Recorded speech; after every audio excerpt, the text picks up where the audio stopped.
Bom, então vamos lá, né? Vamos agora falar um pouco sobre as doenças respiratórias dos recém-nascidos.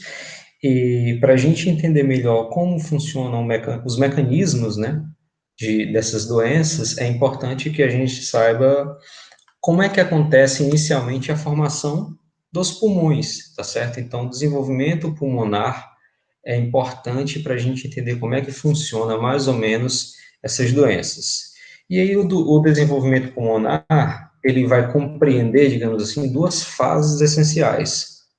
O desenvolvimento pulmonar no período embrionário e o desenvolvimento pulmonar no período fetal, tá certo? Então, dá para a gente observar aqui que a partir da quarta semana de gestação, né, quarta semana de desenvolvimento embrionário, já começa a formar aqui um tubo, que é o tubo laringotraqueal, tá certo?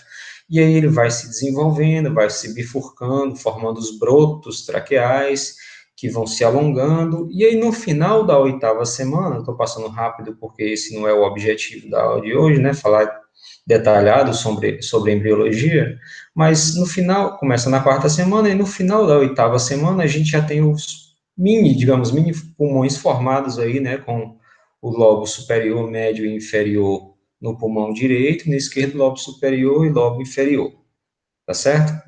A partir da oitava semana, a gente já começa o desenvolvimento, digamos, fetal, tá certo? Onde a gente vai ter aí subdivisões, quatro subdivisões, que seria a fase pseudoglandular, canalicular, sacular e alveolar, tá certo? Para esse momento, uma das formações e períodos mais importantes seria o canalicular, que é onde vai acontecer o desenvolvimento dos pneumócitos, tá certo? Células do pulmão, né?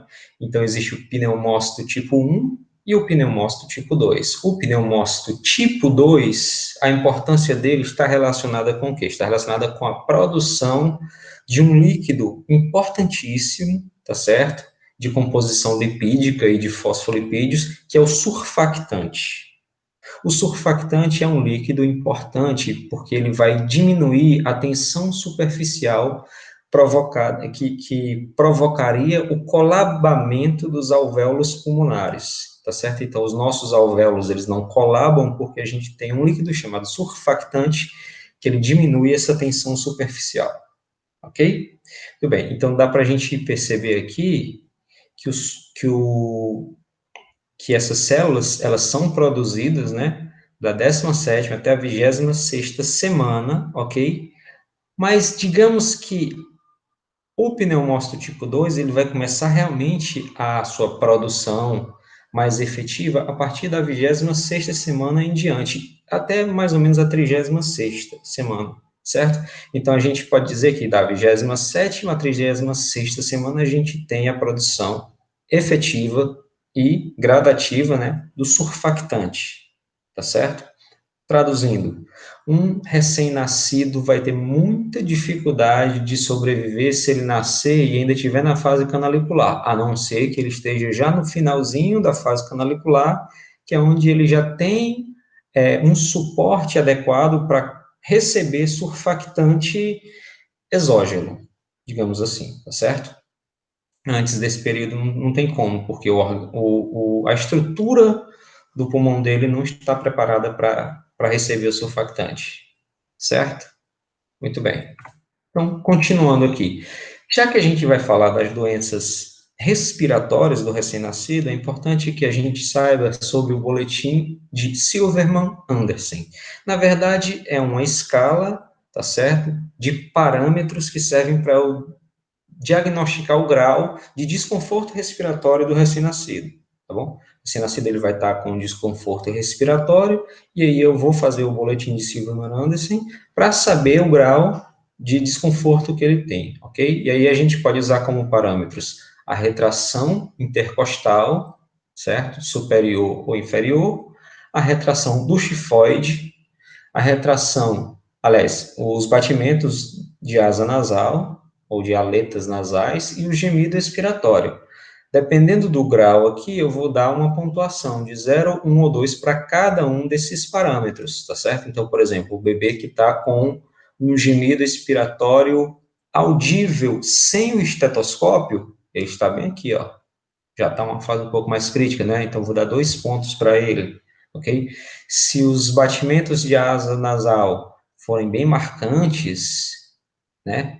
Eu já vou dar mais 2 pontos para ele. E assim por diante, ó. Se eu tenho uma retração bem marcada do xifoide, se eu tenho uma retração intercostal bem marcada também, se eu tenho o balancim, que é como se fosse um movimento paradoxal ali entre o abdômen e o tórax, tá certo? Tudo isso é sinal de mau prognóstico na doença respiratória, certo? Muito bem, então quais são as doenças respiratórias que a gente vai estudar? Basicamente essas 4 aí, a apneia por imaturidade do centro respiratório, aí tem a respiratória, né? A síndrome do desconforto respiratório do recém-nascido, que é a famosa doença da membrana hialina, a taquipneia transitória do recém-nascido e a síndrome da aspiração meconial. Vamos então para a primeira, que é a apneia por imaturidade do centro respiratório, ok? Para a gente entender melhor, é necessário que a gente saiba o que é uma apneia, ok? A apneia vai ser uma parada da respiração, tá certo? Uma hipopneia é a diminuição da respiração, do mesmo jeito que a apneia é a parada da respiração, certo? Mas, por definição, a gente vai dizer que uma apneia, para ser patológica, ela tem que ser acima de 20 segundos. Então, o recém-nascido parou de respirar por 20 segundos ou mais, isso é uma apneia patológica. Ou então, se for entre 10 e 15 segundos, tá certo? Porém, com bradicardia e cianose, tá bom? Que também vai ter um aspecto patológico, ok? Geralmente, essa apneia, ela está relacionada com a quebra do ATP. No a respiração no recém-nascido é diferente da respiração do adulto no quesito centro respiratório, porque o centro respiratório do recém-nascido ele é mais imaturo, certo? Então ele, por exemplo, não responde bem à hipóxia. Então, quando um recém-nascido, quando um adulto tem hipóxia, o centro respiratório dele vai responder aumentando a ventilação para ele captar mais oxigênio. Já um recém-nascido que tem uma imaturidade do centro respiratório, ele pode ter uma reação paradoxal a essa hipóxia. Por que que isso acontece? Porque quando ocorre a hipóxia, de início ele vai ter uma pequena hiperventilação, certo? Para depois ter uma hipoventilação. Então, aconteceu a hipóxia, aí ele teve uma pequena hiperventilação e ele quebrou muito ATP para gerar energia. E esse ATP acaba liberando, entre outros componentes, adenosina, tá certo? E a adenosina age no centro respiratório, provocando essa reação paradoxal, onde o centro respiratório vai fazer com que aconteça uma bradipneia, uma desaceleração da respiração, da ventilação, mesmo o recém-nascido precisando de oxigênio, ok? Inclusive, existem medicações que são competidoras com a adenosina, ou seja, elas competem pelo mesmo receptor da adenosina e inibem essa ação da adenosina, como, por exemplo, as xantinas. É por isso que ela é usada em casos de apneia do centro respiratório, tá certo? Então, as xantinas, como, por exemplo, a teofilina, a minofilina, e também a cafeína, elas agem bem, antagonizando a adenosina e fazendo com que aconteça uma melhora da ação do centro respiratório, ok? Então, o tratamento, a gente basicamente já falou, que são essas xantinas e também medidas de suporte, oxigenação, hidratação, tá certo? Todas as medidas de suporte não farmacológicas, tá certo? Muito bem. Geralmente, essa apneia, por imaturidade, ocorre quando o recém-nascido ele é imaturo, ou seja, ele é pré-termo, tá bom? Ou então, ele é um pré-termo que não é tão pré-termo quanto o da doença hialina, né? Ou seja, o recém-nascido aí, ele tem surfactante. O problema não é falta de surfactante, é uma imaturidade do centro respiratório. Agora sim, a doença da membrana hialina, que é o problema relacionado com a falta de surfactante, tá bom? Então, a gente viu que o surfactante ele é produzido ali da 27ª semana até a 34ª, 35ª, 36ª semana já tem surfactante bem formado, ok? Se o recém-nascido é prematuro, ele pode ter uma deficiência ou uma falta desse surfactante, e o surfactante ele é muito importante, como eu já falei, para diminuir a tensão superficial e evitar o colabamento dos alvéolos. Então, a gente tem aqui um alvéolo, ó. A gente tem o surfactante aqui, ok? E o espaço alveolar. Então, o oxigênio está passando aqui, ele passa pelo surfactante, tá certo? Passa pelo pneumócito tipo 1, esse aqui é o 2, que está produzindo surfactante. O pneumócito tipo 1, ele é mais achatado, ó, porque ele vai facilitar a passagem do oxigênio. O oxigênio vai sair do alvéolo, vai passar pelo espaço intersticial e bem aqui vai ter um vaso sanguíneo onde ele vai entrar, tá certo? Então a sequência é oxigênio, alvéolo, pneumócito tipo 1, espaço intersticial, endotélio vascular e vaso. Isso aqui a gente vai chamar de membrana alvéolo-capilar, ok? O capilar não está desenhado aqui, mas a gente vai imaginar que ele está aqui. O que acontece quando o recém-nascido ele não tem ou tem pouco surfactante? Tanto o alvéolo pode colabar, quanto ele pode estar cheio de líquido ainda. Por exemplo, até o líquido amniótico e tudo mais, ok? Então, essa membrana alvéolo-capilar, ela vai ser bem maior e vai ter uma dificuldade muito grande do oxigênio passar por todas essas estruturas, tá certo? Prejudicando, então, as trocas gasosas, causando, então, a síndrome do desconforto respiratório do recém-nascido. Ok? Muito bem, quais são os fatores de risco para acontecer essa síndrome, né, a doença da membrana hialina? Prematuridade é o principal fator de risco, por quê? Porque se ele é prematuro, ele tem pouco surfactante.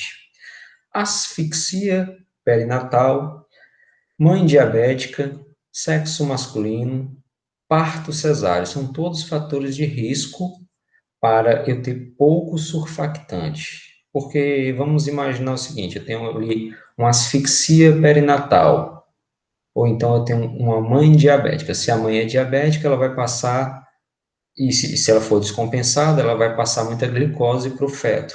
Como é que o feto vai responder a isso? Produzindo muita insulina, ok?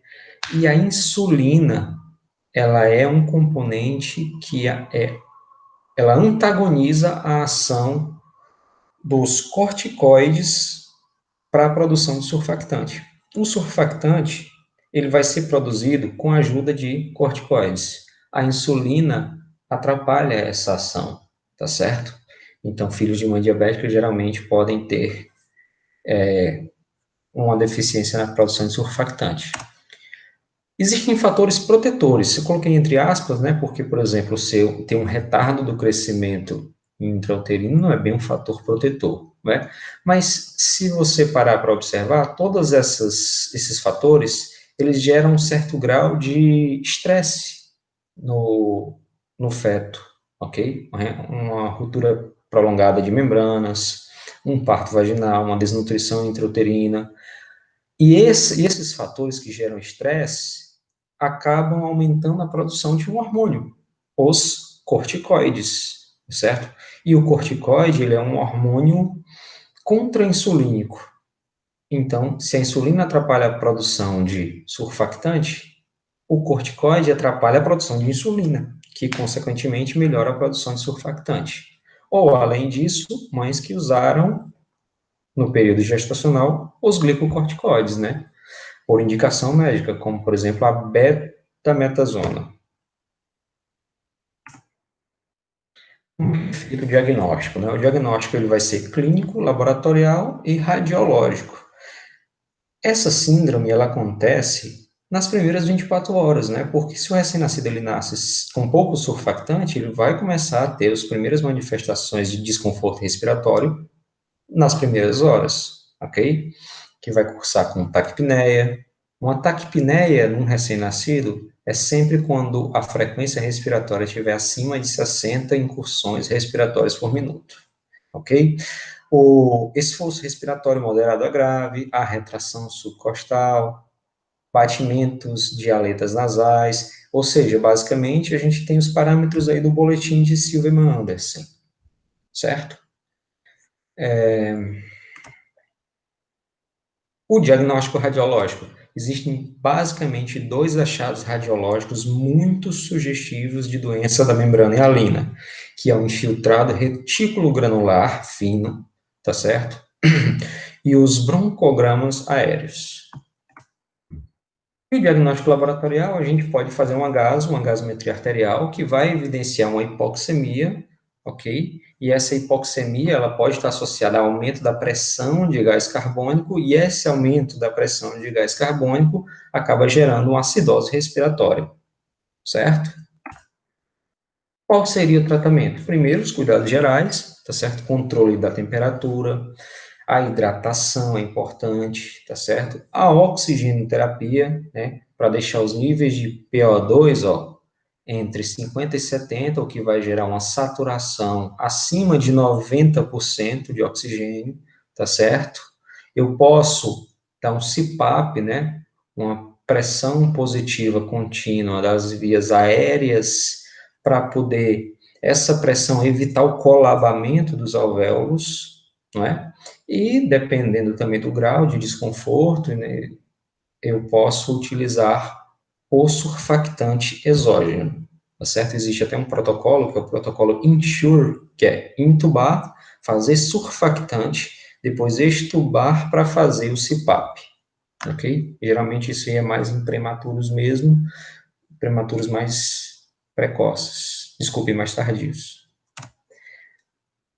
Muito bem, existem complicações. Eu posso ter, por exemplo, uma displasia broncopulmonar. O que é isso? Basicamente é uma fibrose do pulmão.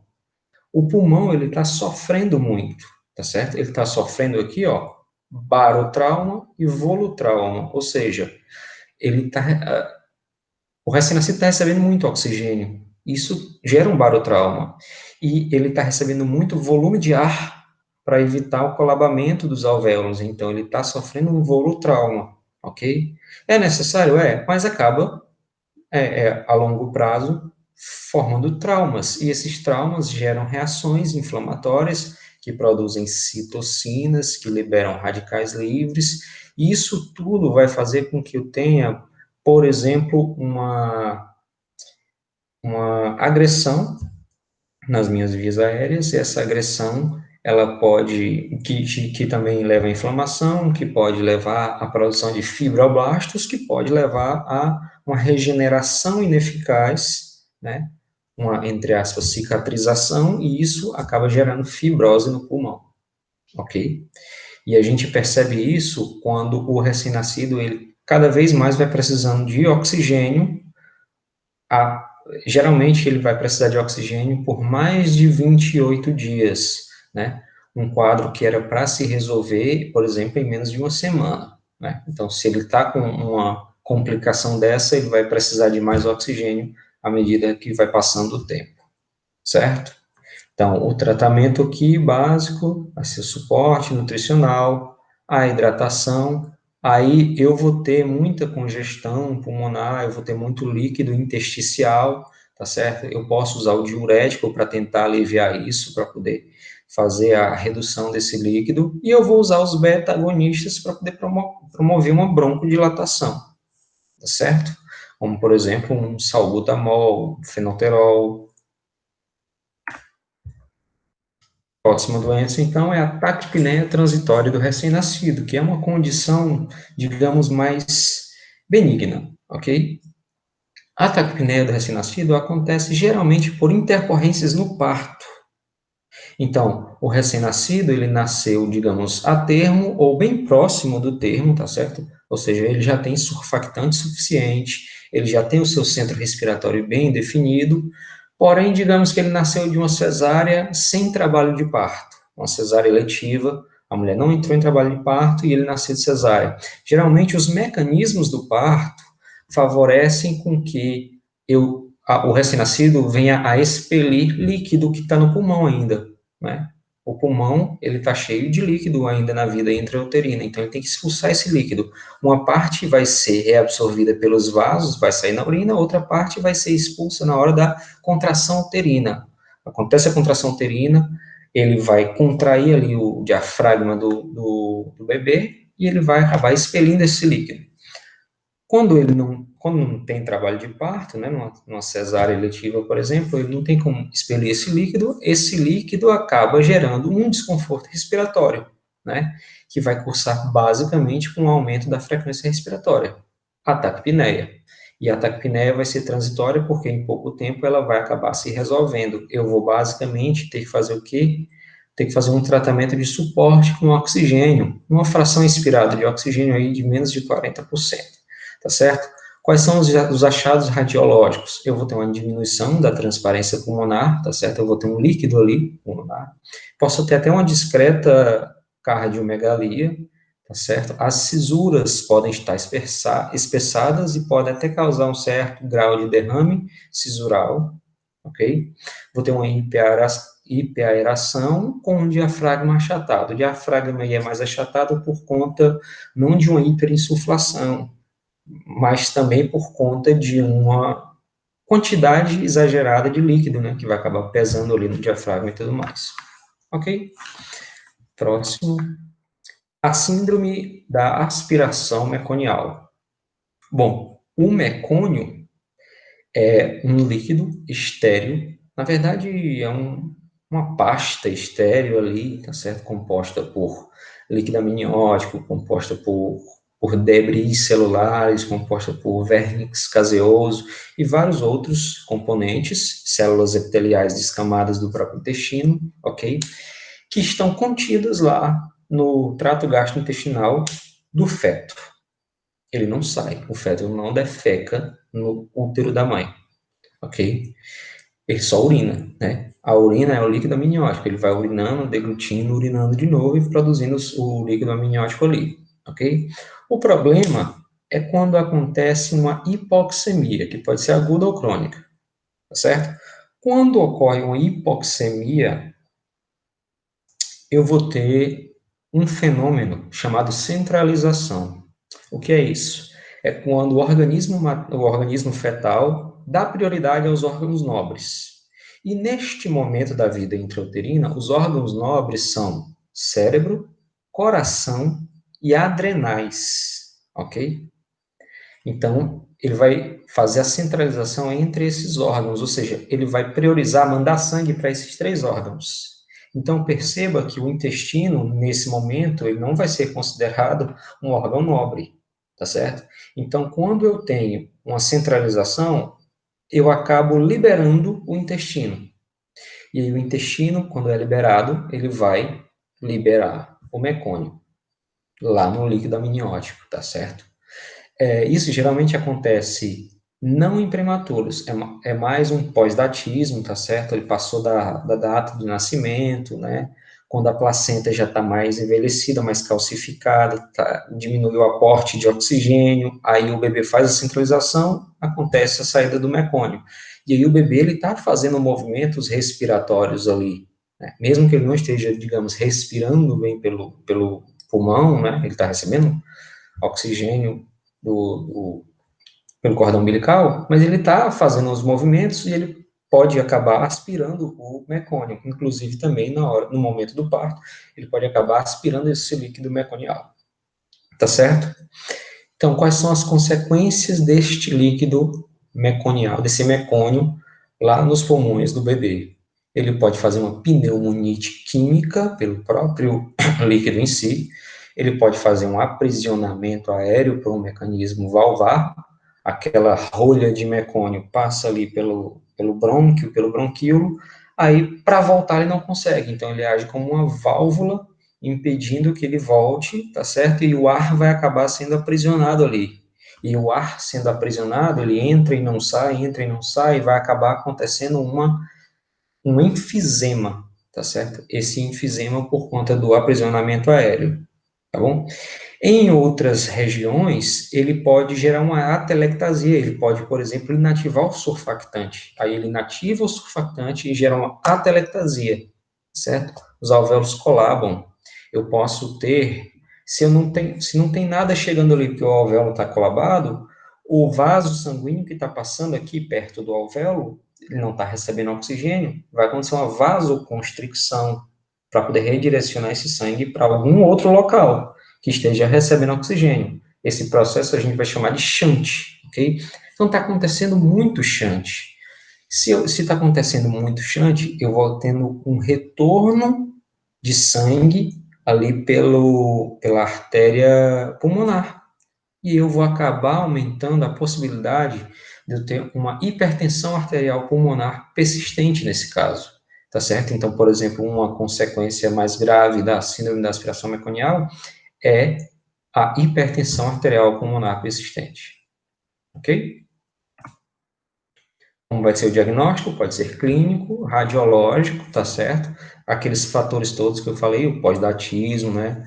Mãe diabética também, uma macrosomia do feto, ok? Ó, o aspecto clássico vai ser o quê? Aqui no caso já o radiológico, né? Um infiltrado grosseiro e difuso, ok? Com áreas de hipotransparência e hiperinsuflação. E ele vai ter ainda o aumento do diâmetro anteroposterior do tórax, né? Justamente por conta dessa hiperinsuflação. É como se fosse um DPOC agudo, tá certo? Porque o DPOcítico ele pode ter um aumento de diâmetro anteroposterior por conta das áreas do enfisema.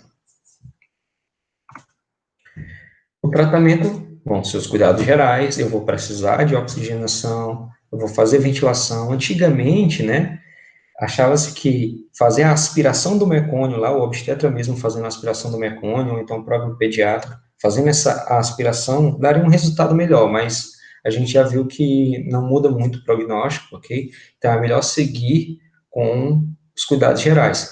E outra coisa, se o recém-nascido ele tiver nascido com líquido, com líquido amniótico ali, meconial, e tiver com todas as condições de vitalidade, né, nasceu a termo, respirando ou chorando, né, então com esses índices de vitalidade, com tônus e tudo mais, ele pode sim ir para a mãe, ok, e fazer o clampeamento ali entre 1 e 3 minutos e tudo mais. Agora, se ele tiver com algum desses aspectos alterados, aí ele vai para a mesa de reanimação e tudo mais, ok?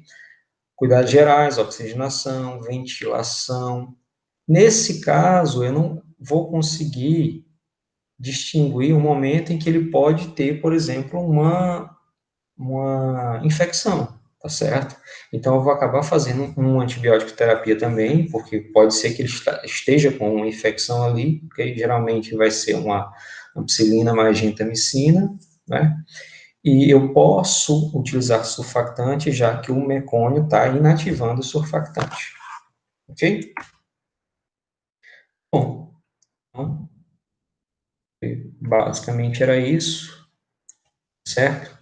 E a gente se vê aí na próxima aula.